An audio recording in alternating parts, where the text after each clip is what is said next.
Ok, irmãos, aqui, graça a paz do Senhor Jesus Cristo. Amém. Tá bom? Paz de Deus. Cada igreja tem essa mania, né? Aqui é uma conferência apostólica e profética, né? Aqui temos ministros de várias igrejas, né? Então a gente tem que ter a força do protocolo de cumprimentá-los, né? Da maneira que se deve, cumprimentar as autoridades que presidem. Ok? Semana passada eu não pude estar, devido lá as questões lá das nossas corridas, questão de enfermidade, tá? Mas hoje estamos aqui. Sobre o que nós estamos falando? Quem pode me lembrar do que a gente está falando? Do Gênesis 6, sobre a arca. Da arca de Noé. Quantos aqui lembram do assunto? Quantos aqui já tem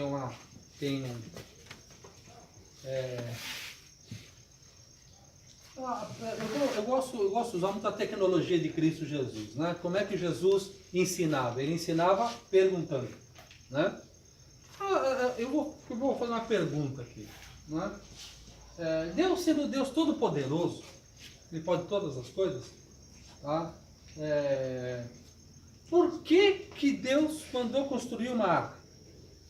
A arca, para ver se o homem tinha obediência. Já saiu da resposta tradicional, já gostei. Isso é interessante, legal. Alguém tem mais? Não, vocês não, sabe, tipo assim, essas perguntas não é para você acertar, essas perguntas é para você se relacionar, sabe? Aqui não tem que dar uma resposta certa ou errada, não, tem que dar, deixa queimar, deixa fluir, deixa vir para fora. Por que Deus mandou por que Deus mandou Noé fazer uma arca? Como da outra vez, pela última vez que eu pensei aqui, a arca ela tinha uma relação com o ser humano, né? Por causa da madeira. Amém. E ela foi betumada, que é uma espécie de uma vedação para não entrar água por fora. Amém. E por dentro seria a vedada. Por que betuminar por dentro? Como o barco não precisaria, mas o homem precisa. Porque por dentro existe o caráter dele, que seria o betume. E aí, muito bom. O caráter dele sendo betume, então para ter, aí no caso unção, né? Externamente unção, internamente caráter. 30, 60, 90. 30, 60, 100. A 30 com betume fora, 60. E completa 100. Muito obrigado, gente. Muito obrigado. Isso que vale a pena. Isso que vale a pena. Ó, mano, faz brincadeira, velho. Aqui, ó. As bolinhas aqui, mano. Por quê? Porque eu não quero ensinar a Bíblia. Eu quero ensinar princípios apostólicos e proféticos. Então, captaram a mensagem. Captaram a mensagem. Eu não sou um professor de escola bíblica, não tenho nada contra isso, pelo amor de Deus. Tá? Mas eu quero fazer uma transferência de mentalidade. Por quê? O camarada vai pegar a Bíblia, não é uma história de um barquinho, mas é a história de Deus escolhendo uma pessoa específica para construir algo que manifestasse o caráter de Deus nas pessoas. Entendendo? Então, o que isso quer dizer com a minha vida, com a sua vida? Deus mandou Noé construir uma arca. Mas Deus mandou você construir uma família. Deus mandou você construir um negócio. Deus mandou você construir uma escola. Deus mandou você construir uma fábrica. Você está entendendo? Tudo que você for construir, vai ter que ter esse aspecto. Vai ter que ter esses fundamentos. Está entendendo? Exatamente isso que o brother falou. Então eu vou montar uma fábrica. Então essa fábrica, ela vai ter que ter uma porta. Vai ter uma porta, como é que vai entrar e sair caminhão? Não se trata de algo físico. mas algo espiritual. Ou seja, ela vai ter que ser uma fábrica apostólica. Uma mentalidade apostólica. O que é uma mentalidade apostólica numa empresa? Que os grandes homens de negócios, eu tenho assistido muitas palestras de grandes homens de negócios, tem uma empresa, uma big, mega blaster empresa, que todo mundo quer trabalhar lá, primeiro, porque paga bem. Segundo, tem plano de carreira. Terceiro, existe a possibilidade de você se tornar sócio.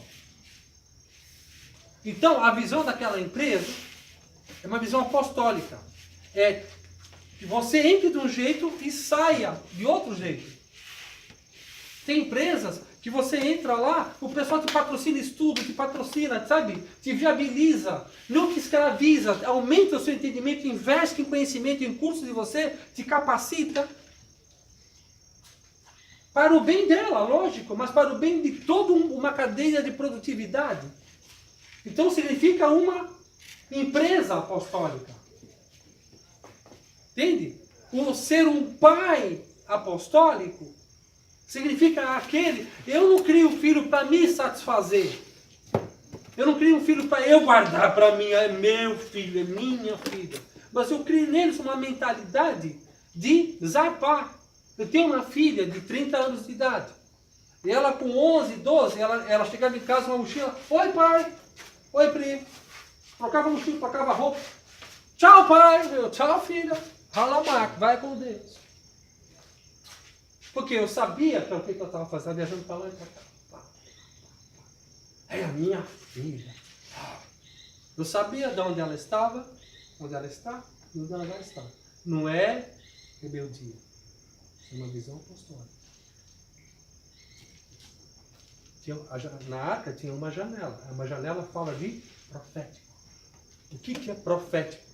Profético é eu andar hoje de acordo com a minha visão que Deus me deu a respeito do futuro. Talvez você tenha entendido agora porque eu falei a maneira como eu cumprimentei vocês. Eu cumprimentei vocês como eu vejo vocês no futuro. Profético. Profético. Não cumprimentei vocês como vocês estão hoje. Porque hoje é apenas uma realidade, mas vocês não foram chamados para andar na realidade. Vocês foram chamados para andar na verdade. A realidade ela é condicional e temporária. É um pequeno momento. A verdade... Perdão? É um pequeno momento. É um pequeno momento. Você não fomos chamados para andar na realidade. Nós fomos chamados para andar na verdade. Que a realidade ela é momentânea, ela é circunstancial. Como se eu tivesse o futuro tivesse sendo vivido agora. Isso é ser profético. Então, todos os meus movimentos são rigorosamente calculados. O Chapolin era um cara profético. O profeta Chapolin. Por quê? Tudo que eu faço, a Rosana veio falar, mas o que você está fazendo? Eu falei, eu estou andando hoje, como se fosse amanhã. Eu trato a minha empresa, que ela tá nascendo aqui em Caraguá. Está nascendo um novo projeto. Mas eu já estou me movendo como se fosse um grande projeto acontecendo. Como eu sou...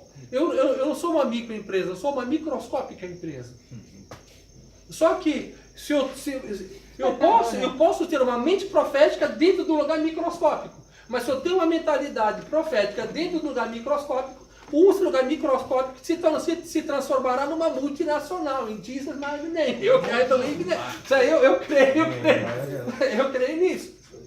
E o resultado de hoje, eu estou com um mês gerando essa empresa. Recebo hoje um WhatsApp de uma pessoa que ela representa um dos caras mais importantes nessa área. Ela fala, vim fazer negócio com você. Ai, eu sou pequenininho ainda, não é dirigideiro, né? Eu não passo, profetas, né? É, tipo assim, tá vendo? Por quê? A minha atitude vai determinar a minha altitude. Thomas Dawson. Tá? Então fala o seguinte, já vou fazer a coisa para... O pedido deles é um monstro, velho. Entendeu? Tá. Ó, então nós vamos fazer um pedidinho com vocês, um pedidinho. Só assim, com calma, me chama a semana que vem, pega a senha, pega na fila, que estou muito ocupado.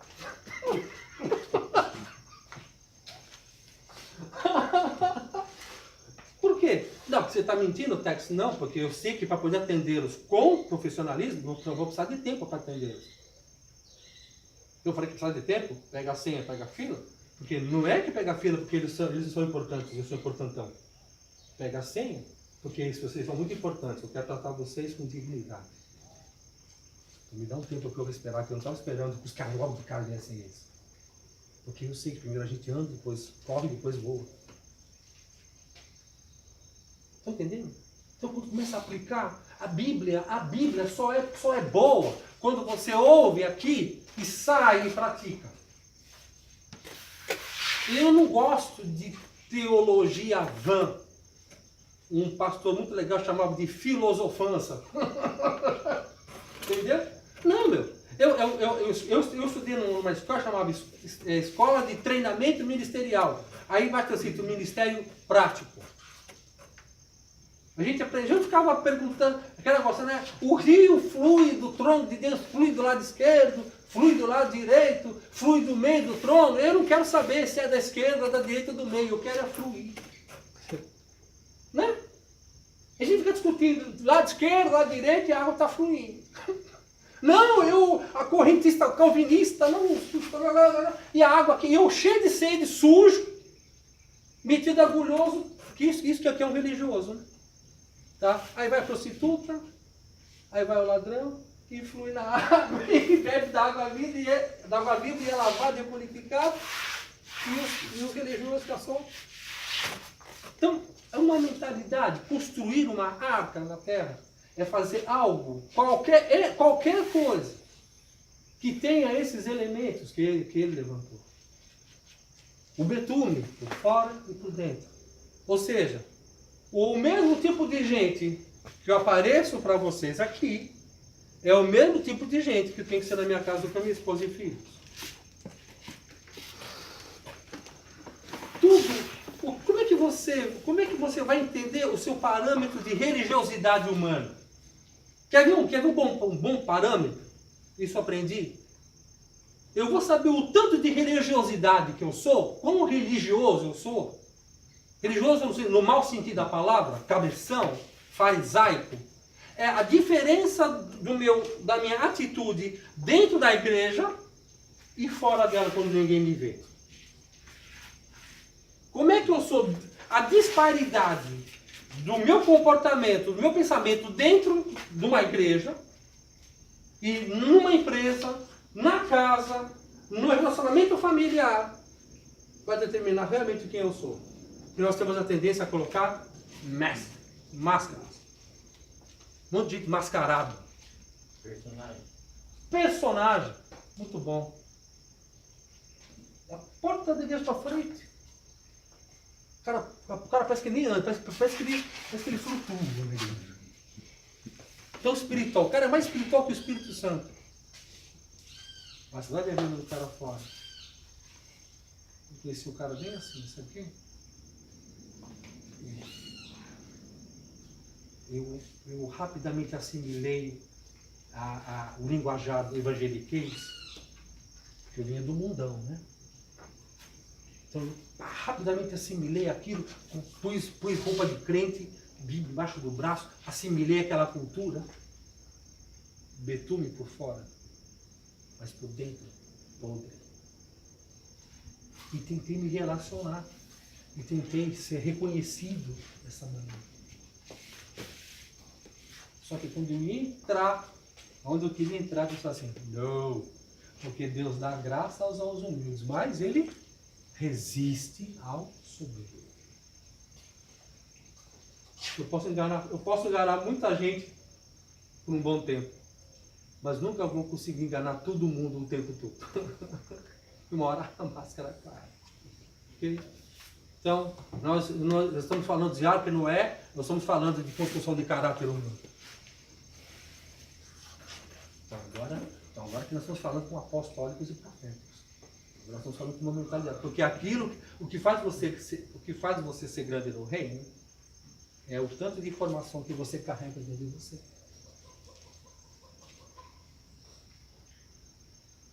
Eu vi uma vez um pregador americano, ele queria comprar um cachorro. Ele queria comprar um cachorro treinado. Então ele foi nesse lugar aqui, treina cachorro. Foi lá, né? Falou, ó, quero comprar um cachorro bom. Ele falou, ó, tem esse aqui. Apresentou 3 cachorros para ele. 3 pastores.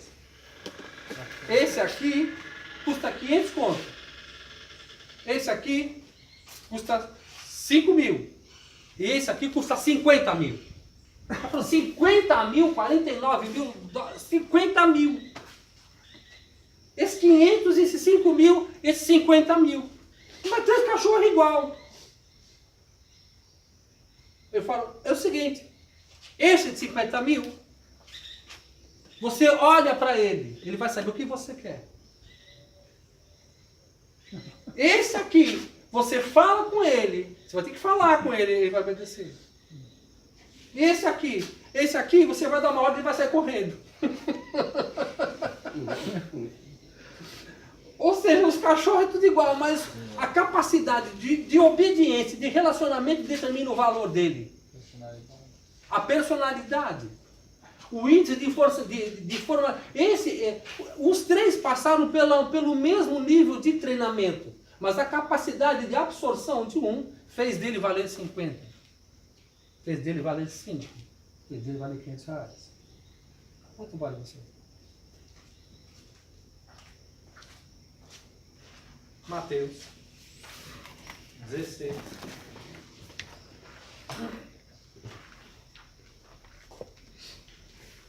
Interessante essa área que nós vamos entrar agora. Mateus Eu 16. ainda não comecei minha mensagem, só para eu facilitar. Mateus 16. Só confirmando. Por favor, quem pode ler para mim alto e claro, do versículo 13 ao versículo 20? Amém. Por favor. E chegando Jesus às partes de Cesareia de Filipe, interrogou os seus discípulos, dizendo: Quem dizem os homens ser o filho do homem? E eles disseram, uns, João Batista, outros, Elias, e outros, Jeremias ou um dos profetas. Diz-lhes ele, e vós, quem dizei que eu sou? Até qual que você falou? Deu 20, por favor. E Simão Pedro, respondendo, disse, Tu és Cristo, o Filho do Deus vivo. E Jesus, respondendo, disse-lhe, Bem-aventurado és tu, Simão, Bar-Jonas, porque não foi carne e sangue quem te revelou, mas meu Pai que está nos céus. Pois também eu te digo que tu és Pedro, e sobre esta pedra edificarei a minha igreja, e as portas do inferno não prevalecerão contra ela. E eu te darei as chaves do reino dos céus. E todo o que ligares na terra será ligado no céu. E tudo o que desligares na terra será desligado nos céus. Então mandou aos seus discípulos que a ninguém dissessem que ele era o Cristo. Amém. Aqui obedece. Fazer aqui. Cristo ele fazia uma coisa que ele aprendeu com o Abba Pai. Qual o processo? Você pode ver, Deus assim, e Deus fez tal coisa e viu que era bom. E na sequência Deus fez tal coisa e viu que era bom. O que significa isso? Tá? Obrigado. Significa o seguinte, não sei se vocês aqui têm o hábito, que eu acho terrível, de lavar carro. Eu odeio lavar carro.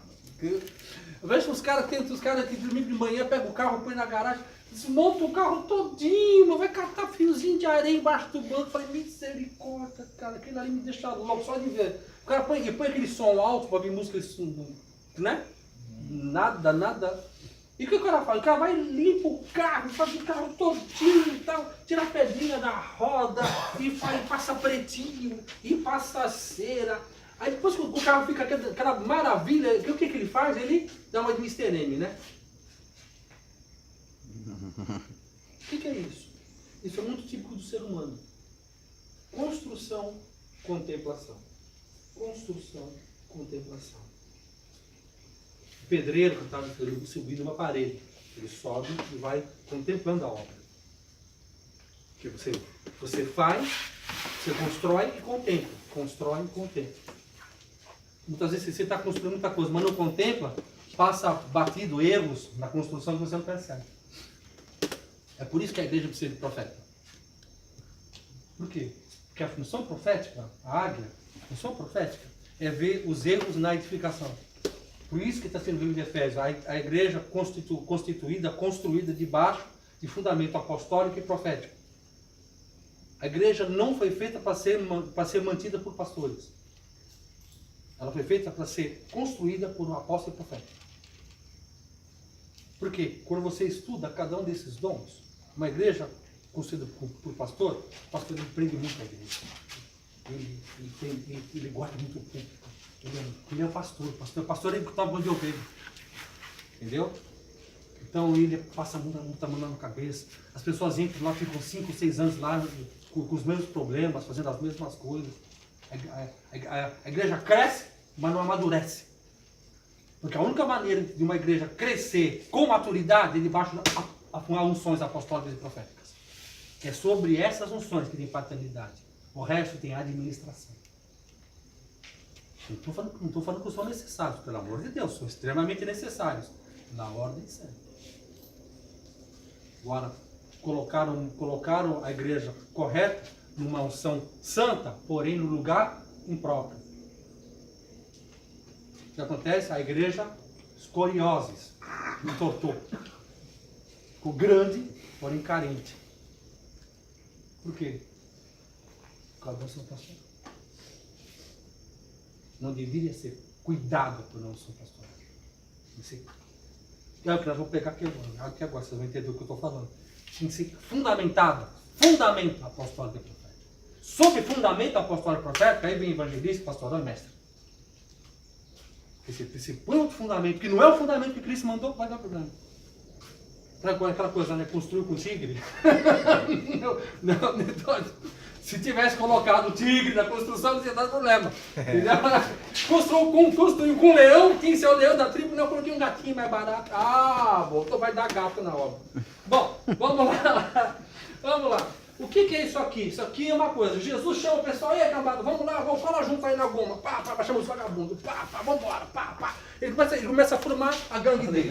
Vamos lá. Aí começa a fazer sinais de maravilha, o pessoal, olha, esse cara é muito louco, é com nós mesmo, vamos lá. Ele vai juntando. Chega uma hora que ele fala, opa, parou, pedi para parar, parou. Ele falou, peraí, agora ele vai fazer uma conferência.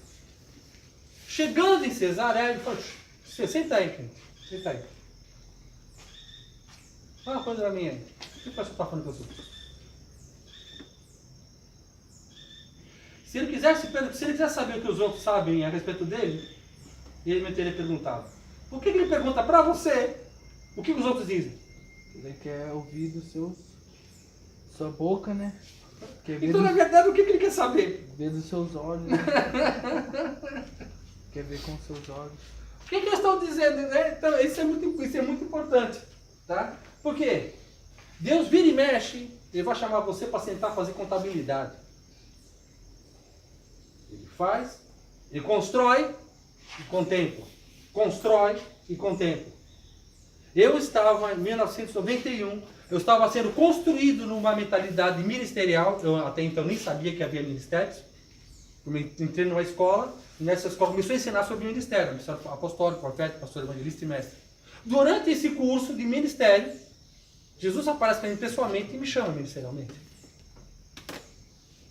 1h30 da manhã de quinta-feira de 1991. Ele aparece para mim pessoalmente e me dá minha chamada ministerial. Construiu pela pregação e agora ele vai conferir pela chamada. Ele lançou a palavra Eu estava estudando sobre dons ministeriais, chamados ministeriais. Ele aparece pessoalmente. Pá. À vontade. À vontade, à vontade. Então vamos lá, gente. Então, baseado nisso, como é que ele vai trabalhar? Como é que ele vai trabalhar com essas mentalidades? Então agora nós vamos começar a mergulhar nesse texto, tá? Então vamos lá. Primeiro versículo do capítulo 16, lê de novo para mim, novamente, o versículo 14.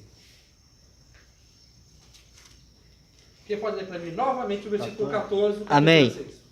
E eles responderam: uns dizem João Batista, outros Elias, e outros Jeremias ou algum dos profetas.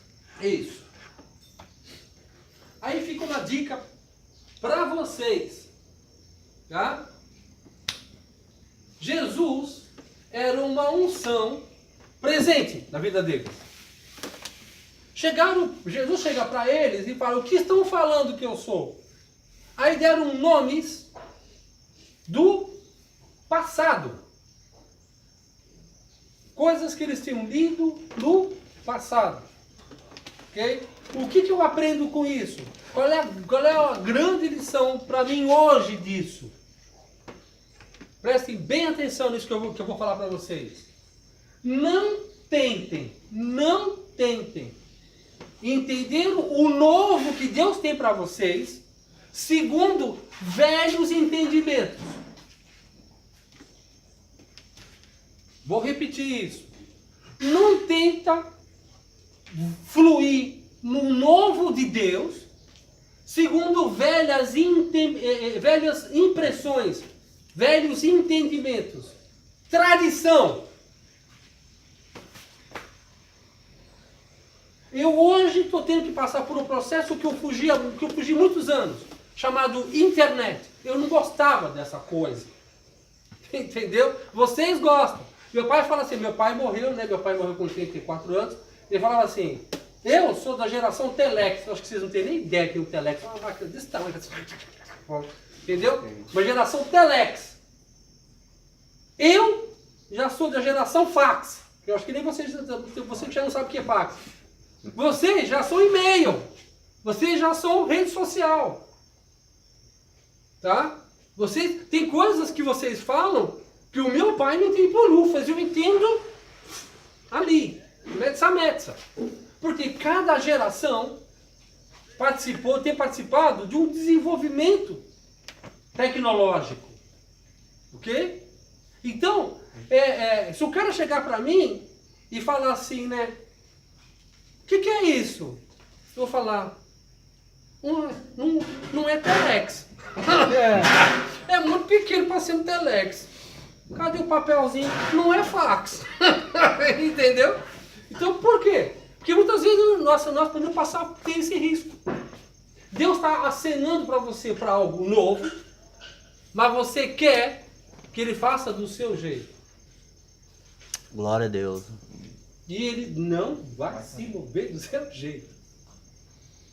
Vai ser do jeito dele. Da maneira dele. Então nós vamos ter que fluir nisso. Tá? Muitas vezes eu passei uns 20 dias viajando.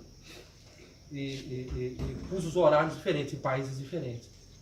Então, cara, de um país para o outro, tem uma diferença de fuso horário de 4, 5, 6 horas.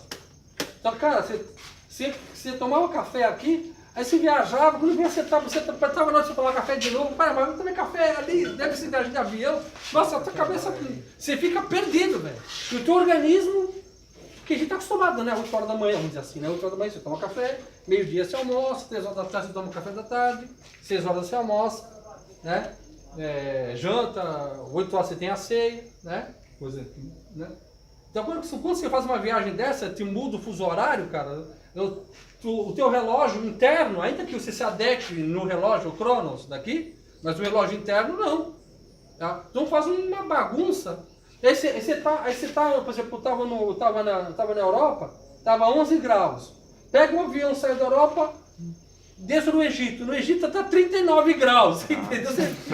Então, você entra no avião de blusa de lã, sai do avião, aquele sol, caramba! Tanto pegar a blusa e já sai de cueca, né? Entendeu? Por quê? Você tem que saber fluir nas diferentes frequências. E não adianta falar, não, fazer assim, ai que frio, não dá pra fazer ai que frio no Egito, velho. Não dá.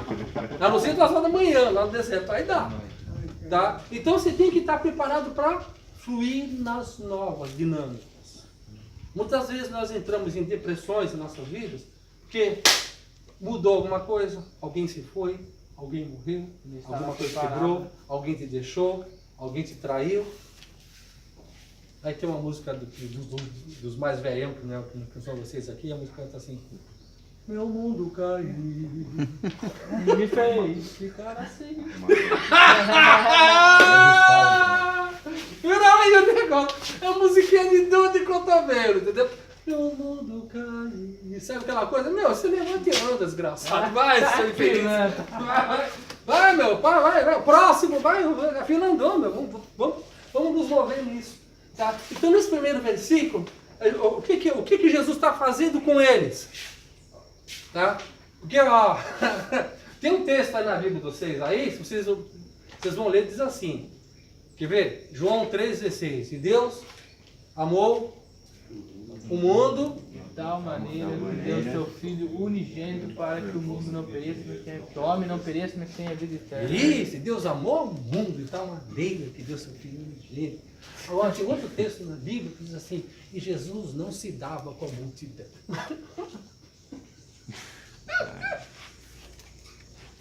Isso ninguém decora, né? Tipo assim, Jesus estava aqui, ó, na conferência, ele via a multidão e falou: vamos. Tá, todo mundo queria tocar no cara, né? Boa colocação. Por quê? Porque ele não amava? Amava. Porque não dava espaço para ele, né? Mas acontecia uma coisa. Ele poderia sair e ainda assim as pessoas serem curadas. Por quê? Porque uma coisa é a presença, outra coisa é o poder. Tem igrejas que têm o poder dele, mas não tem a presença dele.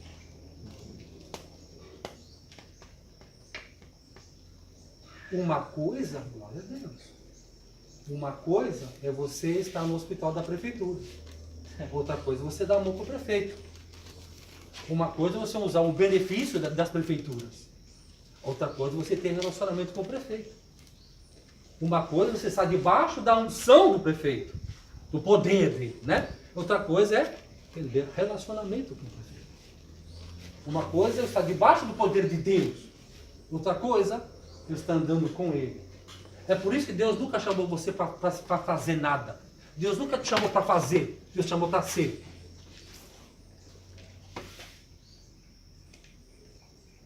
O que ele falava para as pessoas?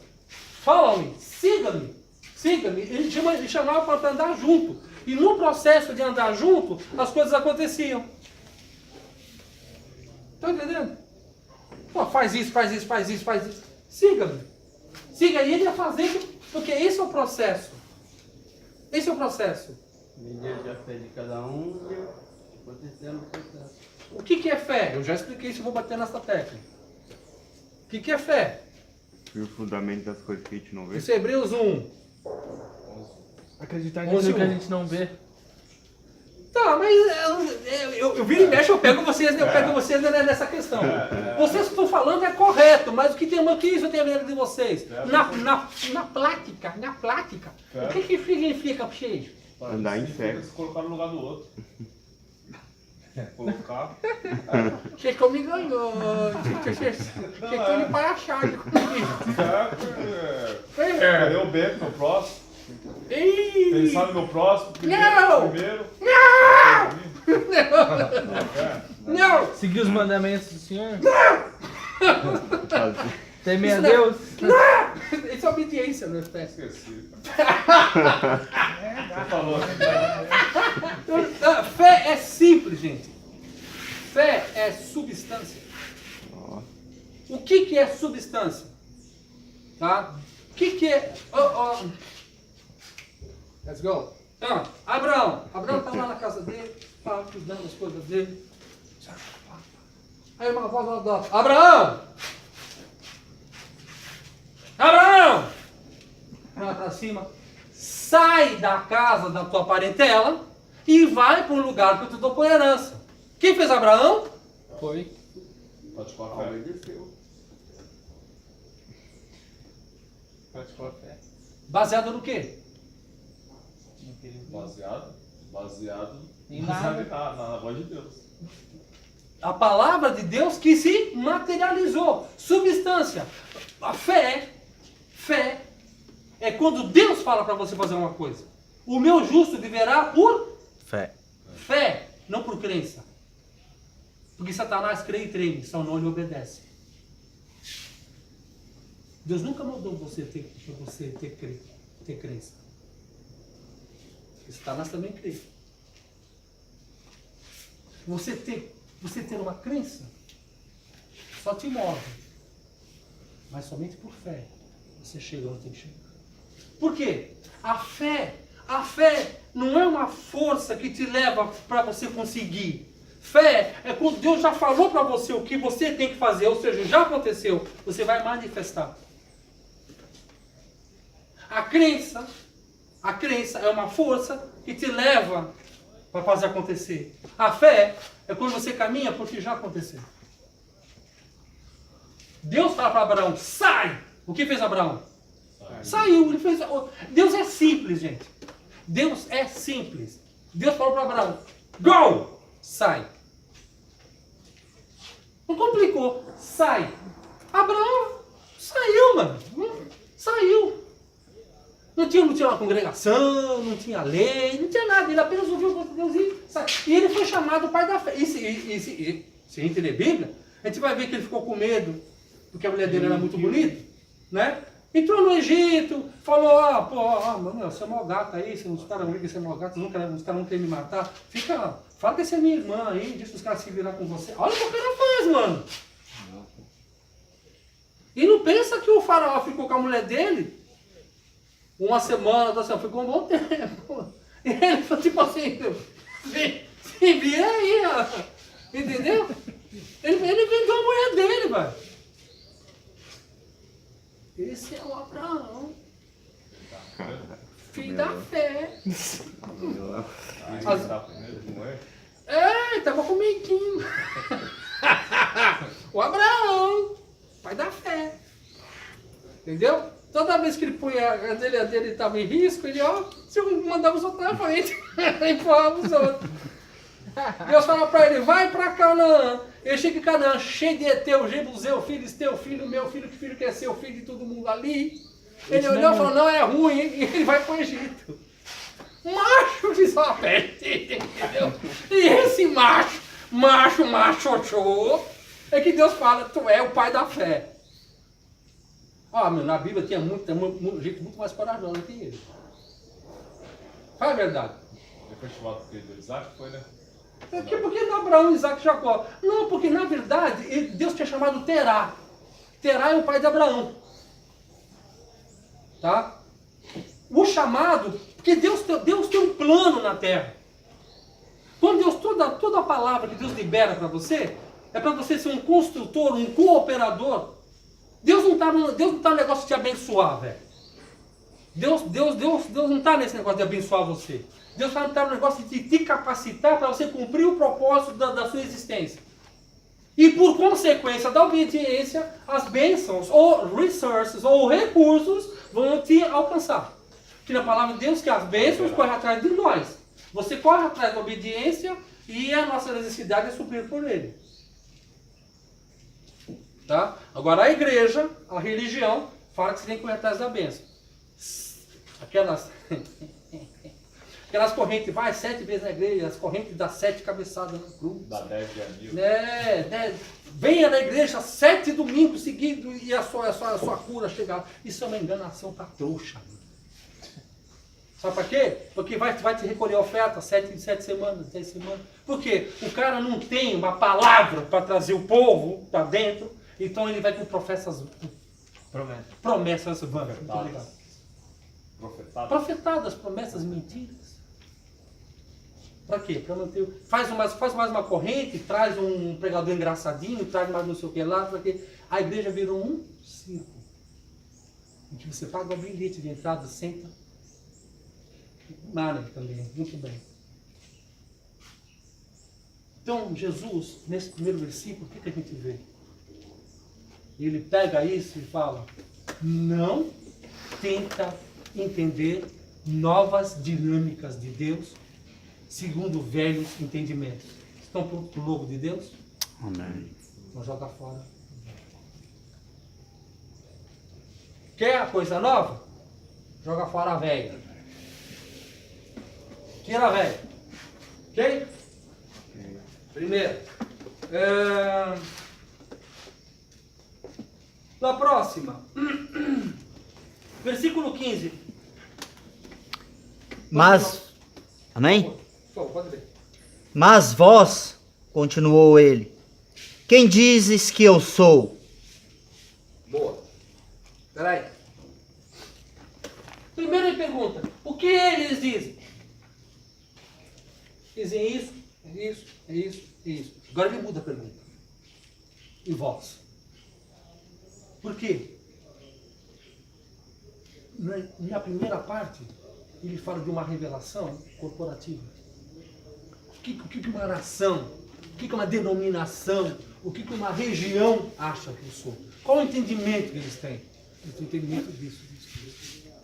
Aí vem a segunda pergunta. E você? Sabe por quê? Eu comecei a frequentar a igreja, eu me converti em 1986. Em 1986 até 90, eu fiquei andando com um evangelista. Não sou fortíssimo de evangelista. Aí depois Deus mudou. Deus quis que eu saísse de lá e fosse para uma igreja mais madura. Tá? E quando eu fui para essa igreja mais madura, já fiquei exposto a novas unções. E em 1993, nós fomos visitados por um ministério apostólico profético de reforma, chamava-se Reforma Apostólica. Tá?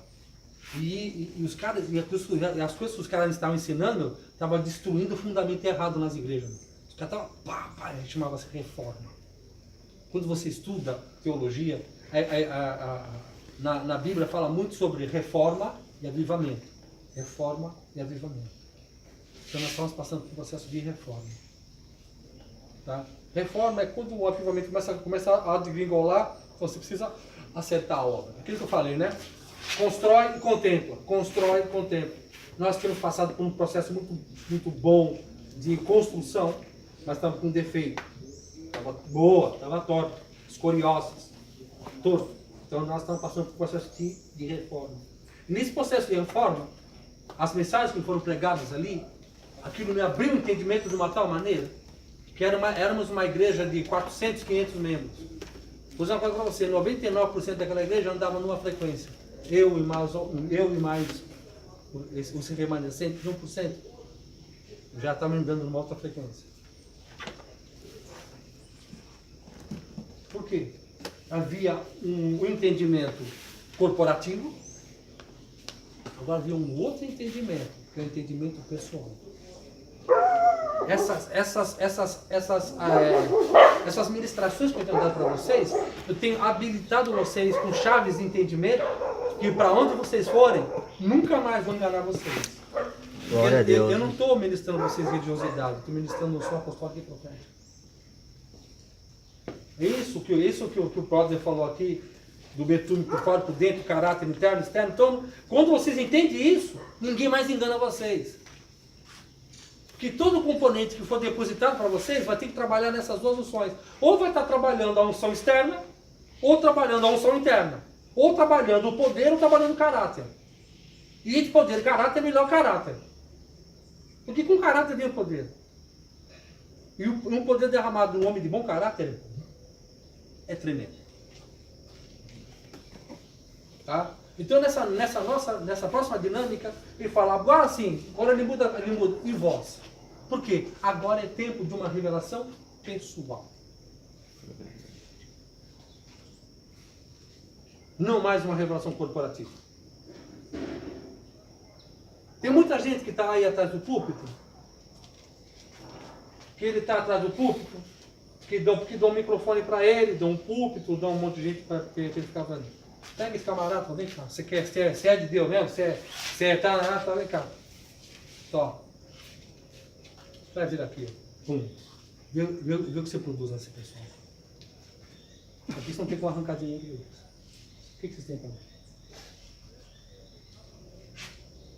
Isso aqui não vai encher igreja de vocês, não. Você não vai fazer sucesso. Aqui você vai ser útil. Aqui você não vai fazer sucesso. Entendeu? Porque não vem. Entendeu? Quer fazer sucesso? Já afirma. Está criticando o texto? Não, estou sendo profeta. Agora é aqui que Deus está. Glória a Deus. Amém. Eu entendi isso. Eu entendi isso. É aqui que Deus está. Deus está movimentando toda a minha vida em resposta ao que eu tenho movimentado com vocês. Que Deus ama vocês. Mais do que a multidão. Sabe por quê? Por que vocês estão aqui? Porque vocês querem. A porta está aberta. Vocês estão aqui porque vocês querem ser homens e mulheres melhores. Digo isso por extensão. Não tem mulher aqui. Tem. Vocês querem ser